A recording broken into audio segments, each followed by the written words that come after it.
Let's bring our next guest, who is a lecturer, Global Health Department, School of Public Health, KNUST, leader Global Health and Infectious Diseases Research Group at the Kumasi Center for Collaborative Research in Tropical Medicines. Of course, he has a background in epidemiology and cryptococcidiosis. That's where I am found wanting. Thankfully, the physician who is joining us now holds 2 masters and a PhD in health research and policy. I'm talking about Dr. John Amuasi. Thank you very much for joining us on Newsfile, sir. Thank you very much. Right. By your assessment, what do we find ourselves in, and what should we be doing? Are we doing that? Well, I'd like to start by sending greetings to all your listeners who are joining this morning. I think it's really great that we can reach out to them with critical information. I'd also like to thank the panelists who have come before for the really solid information that they have provided to the listeners. I think everything is really spot on, and this is the kind of thing that we should be doing. And I feel like almost everything has been said already. But particularly, one thing that I would like to highlight is our need to showcase or make more visible what is being done at the national level. I must say that the Ghana Health Service, the Ministry of Health, and others have really put in a lot of effort to make sure that what we can do with what we have is optimized. You heard about the contact tracing that is going on. Unfortunately, not many people know about this and the detail which is going into these kinds of activities. Of course, it's a fine balance between telling people all that you're doing and also restricting information, because information has a way also of inducing fear and panic if it is not managed correctly. But the fact is, as your most recent contributor mentioned, is that we are in perilous times for various reasons. And the reality on the ground is just as the previous speaker made mention of. We are sort of inching slowly towards the probability of a shutdown. And under these circumstances, given the time we have left, perhaps a lot of effort will have to be dedicated towards how we'll be able to live out a shutdown. Of course, we cannot put up emergency structures or significant emergency structures within the next couple of weeks. It will take a little more than that, but we could mobilize a bit better if the trajectory continues, as we are seeing now with 19 cases, we will be inching towards that. But I also want to just touch on a couple of things regarding the approach we are taking to addressing this problem. You've heard about the public health approach, which is your classic disease control approach at various levels, which is really the way things should be. You've heard about the challenges that we are facing and will face when it comes to the clinical care. And this is twofold. One is the health workers themselves, their preparedness, and aside their preparedness, how well equipped they may be with the necessary gear. We have some gear. The question is, will the cases that we will have overwhelm the capacity that we have presently? And you can look as far as the need for more sophisticated interventions like ventilators and so on, which is something that we do not have enough of, obviously, and so that perhaps is not one of the options on our plate. But the area where I want to come in, which has not been mentioned yet, is in the area of research, and that is what I do, and that's what a lot of us academics do. I'm at the School of Public Health here at the KNUST and also at the KCCR, where I lead my research group in global health and infectious diseases. And you realize that this disease as yet has hardly been characterized in Africa. We've had research and information coming out of China and information coming out of Europe. Even very recently, there have been information published on low-end clinical trials of chloroquine, for example. but there's hardly been any information from Africa. And diseases affect populations in different ways for various reasons. One would be the genetic makeup and other constitutional factors. Others would also be just the geographic location and the lifestyles of the individuals. So it is very important that as we go through this process, we also set up systems that will collect information in a very systematic way so that we learn as we go.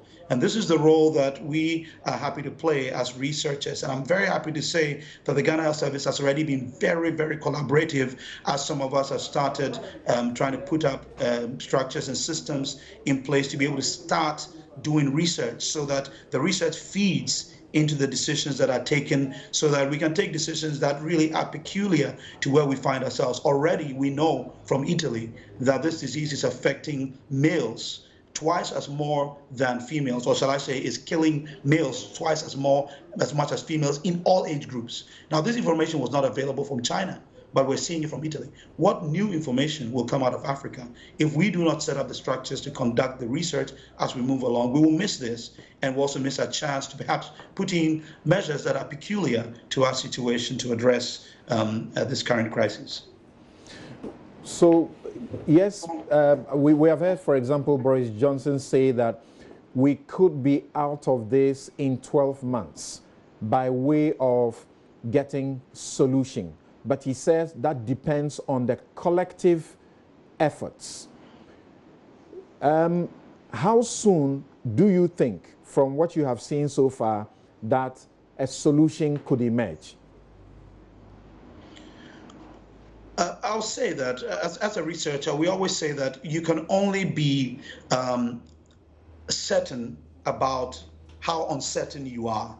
So anything that is said really falls within a certain range of confidence that could be very wide. And it's almost impossible, especially for where we sit now in Africa, to be able to predict with any amount of accuracy when this will be over, because things could change in a week and that could have implications. So we can only speak to what we see right now. From what we see right now, it is very clear, without any shadow of doubt, that there will be more cases. How many more, we cannot tell, but there will be certainly twice as more. This is guaranteed. But whether it be 3 times, 5 times, 100 times, we just cannot tell. It all depends on the measures that we put in place.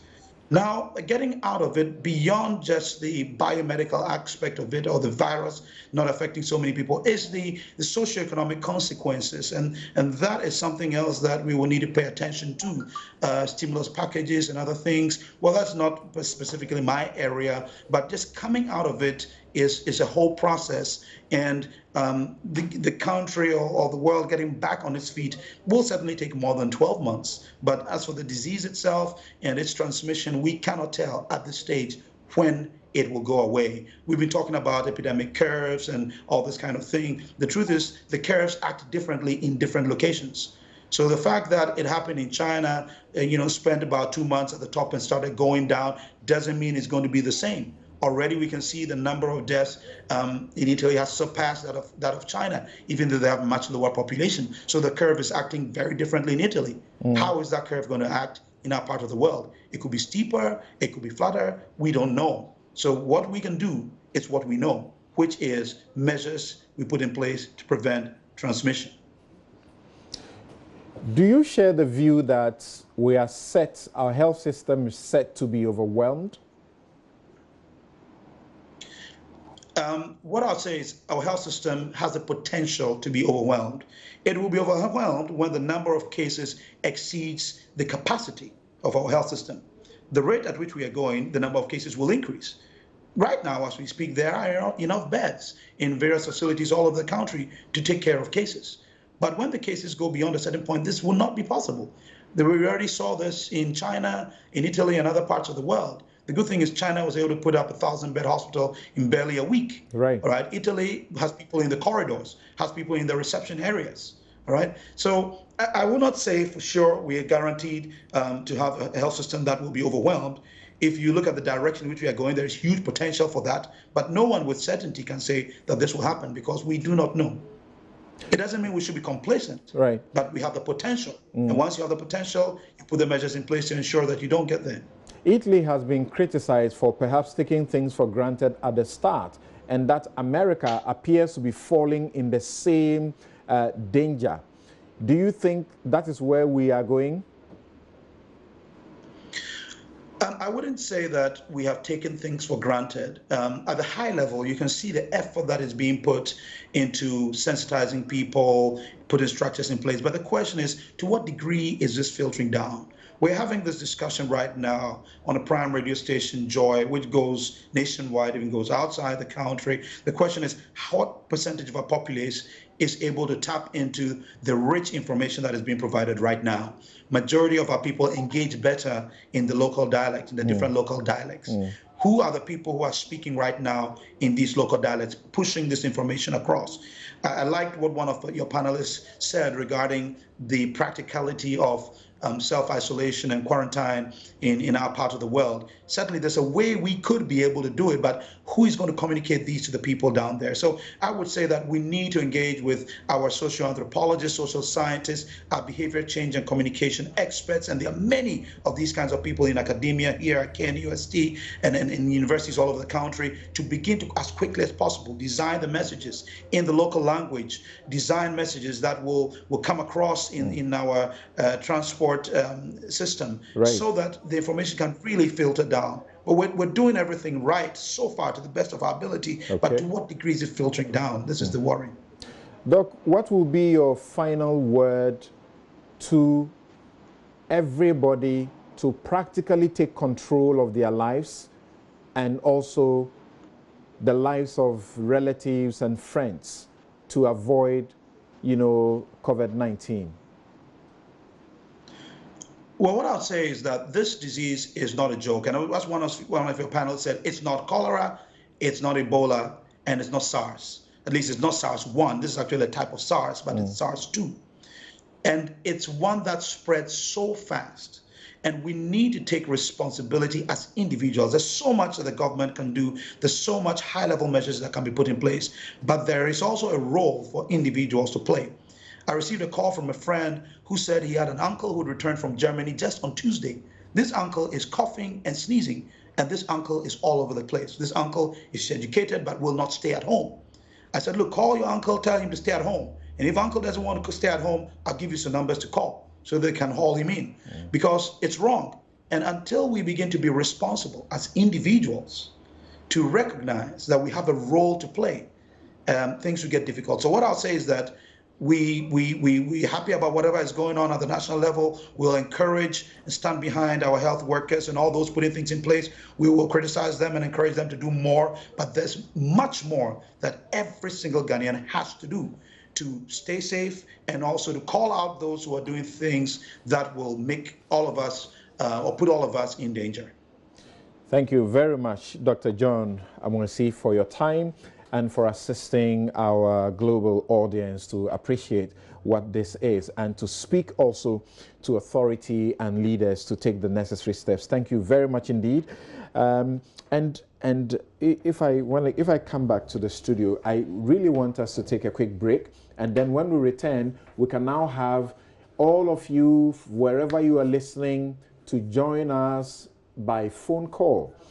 You can send us messages or you can call into the show and let's have your experience. And if you have any questions for Mr. Kessie and also for Dr. Bayo, we will welcome them. The numbers to call 0302 211 691, 0302 211 692.